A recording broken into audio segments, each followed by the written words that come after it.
Kebijakan sistem pembayaran untuk akselerasi digitalisasi sesuai blueprint sistem pembayaran Indonesia 2025, pengembangan digital rupiah, serta perluasan kerjasama antar negara melalui 5 program. Pertama, perluasan standar nasional sebagai satu bahasa layanan sistem pembayaran nasional. Kolaborasi Bank Indonesia dengan industri. QR Indonesian Standard (KRIS) diperluas dengan target 45 juta. BI Fast, Standar Open Banking Snap, kerjasama ASEAN 5 dalam Quick Response, Fast Payment, dan Local Currency Transaction diperluas ke ASEAN dan negara lain seperti India. Kedua, konsolidasi industri sistem pembayaran nasional sebagai satu bangsa secara end-to-end, dari digitalisasi perbankan, penyelenggara infrastruktur dan jasa pembayaran hingga e-commerce, membangun unicorn Indonesia yang sehat, kompetitif, dan inovatif, siap menghadapi tuntutan internasional sesuai kesepakatan G20 Cross Border Payment Roadmap 2027, dan ke depan siap menjadi wholesaler CBDC digital rupiah. Assalamualaikum warahmatullahi wabarakatuh, sahabat Abah Safwan, sahabat petir dimanapun berada. Salam petir, ceder, ceder, ceder. Baik teman sahabat P-Network, ya, saat ini sama-sama kita sibuk menunggu yang namanya Mainnet. Semua orang menanti-nantikan itu. Tetapi apa yang dikerjakan oleh Dr. Nicholas, raksasa domestik ini, sedang meningkatkan penerapan Web 3-nya. Kenapa? Web 3 adalah masa depan. Dan beliau mengatakan bahwasanya sudah tidak punya banyak waktu lagi. Karena semuanya sudah mendesak, maka Web 3 terus didorong, dikedepankan, sehingga semua masyarakat, pelaku-pelaku bisnis yang ada di luar ikut jejak Nicholas masuk ke Web 3. Menurut kabar terbaru, raksasa dalam negeri seperti Alibaba dan JD.com sudah mulai mempelajari Web 3. Kenapa? Karena mereka tidak mau ketinggalan. Secara khusus, Alibaba Corp dan anak perusahaan Alibaba secara aktif berpartisipasi dalam penelitian Web 3.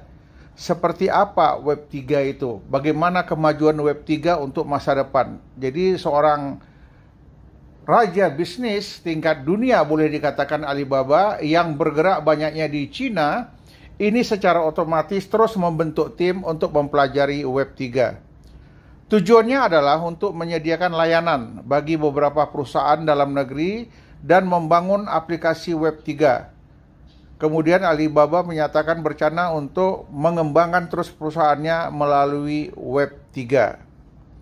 Dengan kata lain, di Cina para raksasa ini telah menyadari bahwa kedatangan Web 3 tidak dapat dihindari lagi. Jadi mau tidak mau mereka akan bergabung di Web 3 bersama Nicholas. Oleh karena itu, mereka harus memulai tata letak dan penelitian. Jika tidak, mereka akan tersingkir dari dunia bisnis.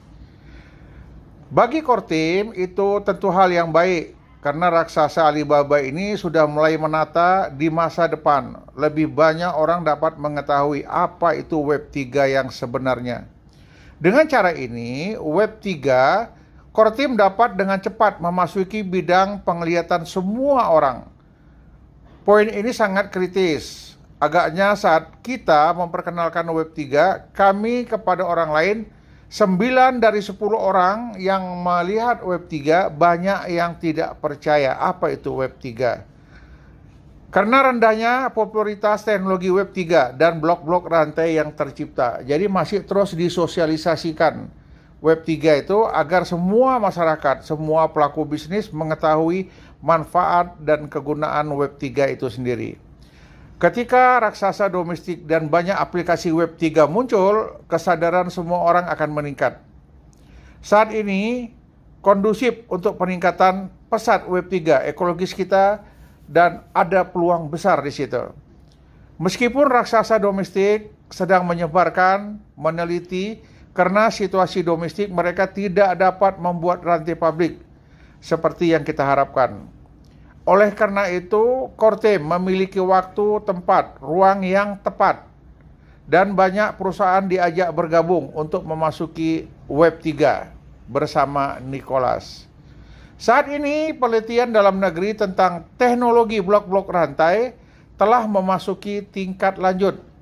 Namun, NFT raksasa domestik sulit tumbuh karena banyak dari mereka tidak memiliki dukungan publik milik rantai publik seperti yang ada pada P-Network. P-Network ini ibarat jaring laba-laba yang merebak kemana-mana. Bagaimanapun negara-negara dalam dan luar negeri dengan cepat memasuki Web 3, ingin bergabung bersama, memasuki tahap eksplorasi metaverse. Tapi inti yang sudah dihabiskan oleh Dr. Nicholas selama 4 tahun ini akan dibuka. Kemajuan zaman selalu perlu dipimpin oleh sebagian orang-orang yang tidak memperhatikan kepentingan pribadi. Jadi masih mementingkan kepentingan orang banyak. Tidak banyak waktu, kata Nicholas, dan setiap orang perlu menguasai sedikit lagi, terutama tren Web 3 saat ini.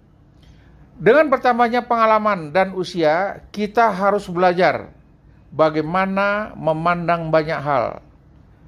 Kedewasaan adalah semacam kecemerlangan yang cerah, tetapi tidak menyilaukan. Semacam ketebalan yang tidak mencolok. Semacam ketinggian yang bisa dilihat jauh tanpa curam. Inilah kata-kata Nicholas yang sangat luar biasa. Kita harus menyingkirkan yang dulunya muda dan sombrono dan belajar untuk teguh dan tulus. Bersabarlah ketika sesuatu terjadi, mantap dalam berbicara dan tulus dalam berurusan dengan orang lain. Terkadang berbicara adalah sejenis kemampuan, tidak berbicara adalah sejenis kebijaksanaan. Jangan mengatakan hal-hal yang membuat orang marah. Jangan berkata-kata yang menghakimi orang lain sesuka hati. Jangan mengatakan kata-kata yang bersaing. Jangan mengatakan hal-hal yang tidak ada hubungannya dengan diri kita sendiri. Hanya dengan mengendalikan mulut dan berbicara dengan tegas, seorang dapat menghindari, menyakiti orang lain dan diri sendiri. Dengan kata-kata yang tidak pantas, menjauh dari masalah, dan menjauh dari benar adalah salah. Nah, jadi kita tetap fokus pada pekerjaan kita, tidak mempermasalahkan orang benar atau salah. Kita akan memasuki tahun 2023. Saya berharap, kata Nicholas, ingin semua orang menjadi kenyataan dan dunia ini akan menjadi seperti awan. Berharap para pioner dapat bersabar menunggu perkembangan P-Network ini ke depan. Itulah kata Nicholas. Demikian mungkin hal yang dapat saya sampaikan. Salam petir, jeder, jeder, jeder. Assalamualaikum warahmatullahi wabarakatuh.